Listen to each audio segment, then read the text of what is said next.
Hello everyone, I'm Xiao Gang. Okay, in this lesson, we'll create a blank standalone program. Now, we must ensure that your current Unreal Engine source code is normal, and it's best to do version management for your Unreal Engine source code. It's best to do version management for the Unreal Engine source code. If you don't do this version management, there will be some problems. What is the problem? Once I modify the engine's source code, you won't be able to revert it. You can see, once it's modified, it can't be reverted. In this case, actually, there is a problem. That is, it will take up a lot of space. You will find we can take a quick look. This round horse runs. Our current round horse runs. How many episodes will it take approximately?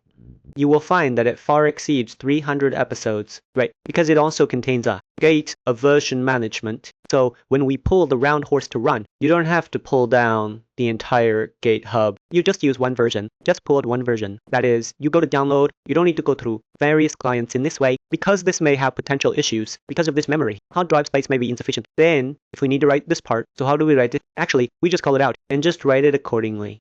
Then you need to, at this point, you must be very careful, because there are too many details here. So this program is not the real program. It is just a place to store some runtime data during execution. And here, the source program is our actual program. So obviously, well, let's try the program here. After trying it, don't refresh yet. Let's give it a prefix. We'll call it XT program. Okay, good. Once inside, now you need to watch my operations carefully. Let's open this file. Let's add XG to all these files.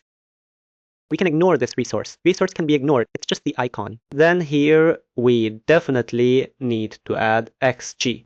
Good. Here we also add XG. Here we also add an XG to it. Okay. After adding it, let's open them one by one and take a look. Good. Here let's use this Waze code to open and look. This way, we might need to look more carefully. Okay. So here we count them.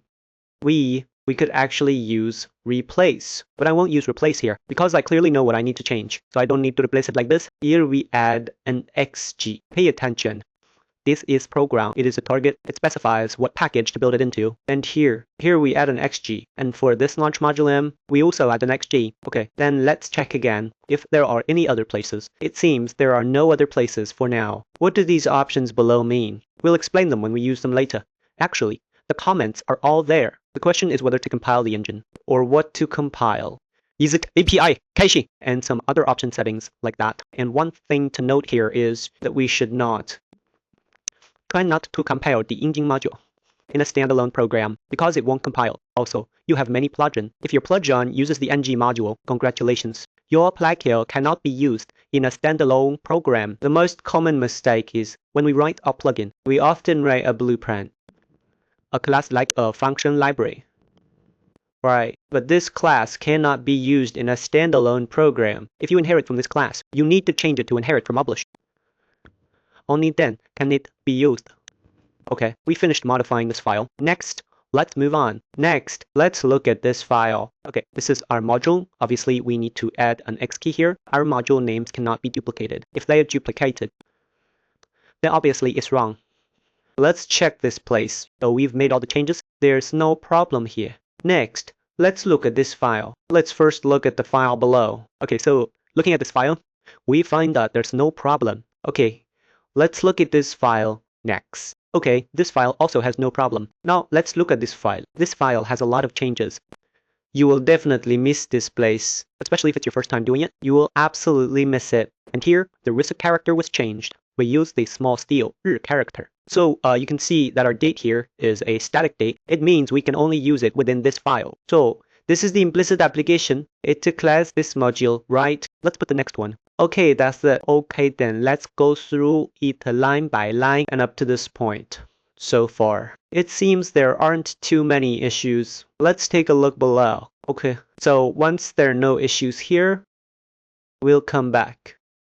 We should make sure we've made all the changes correctly. Then we go back to our Unreal Vs. Let's refresh it.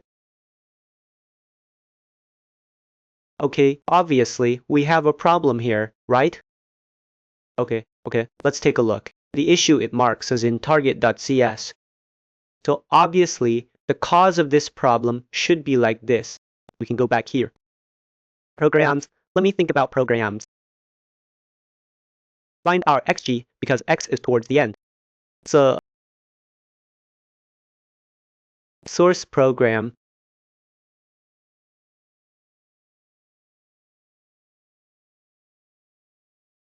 Here towards the end, and obviously the problem is here. Let's open it and take another look. It might be because of this place. It's because it didn't save. We just need to save it.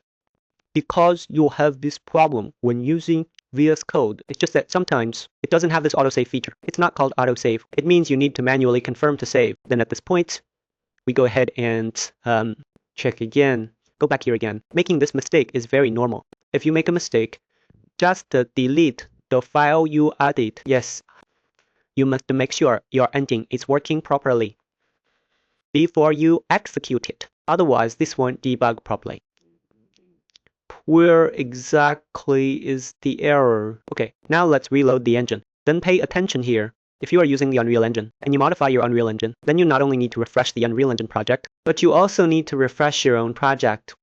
Okay, so let's find the bottom here. It's a bit laggy here because it needs to reload. Let's wait for it to scan. Okay, anyway, it's here afterwards. Here you can see. This way, we have a small example recognition. Then we set it as the startup direction. Then we can show everyone this comment. What does it mean? This comment means you can do some automated testing here. Then you need to, in this BlankProgram target assist, force this compile automation test to be set to true, and so on and so forth. And here, if you want to use call, use the object module. Then you add it in. At the same time, you need to compile this. This against core module. Also set it to. Then if you want to do some tracking, then you need to add the corresponding things in these places. Then you can also add some command main parameters, etc. Then this place can enable this LM, this memory analysis thing. Okay, so obviously we can't compile here, right? Because we didn't add this log here. Our log is wrong. Then we don't use this thing. Let's delete it. Okay, here we add a suffix to it. Then we set a breakpoint here. Then we directly set it as the startup project.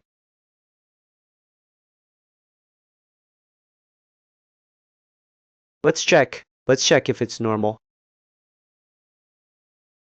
Okay, this proves there's no problem.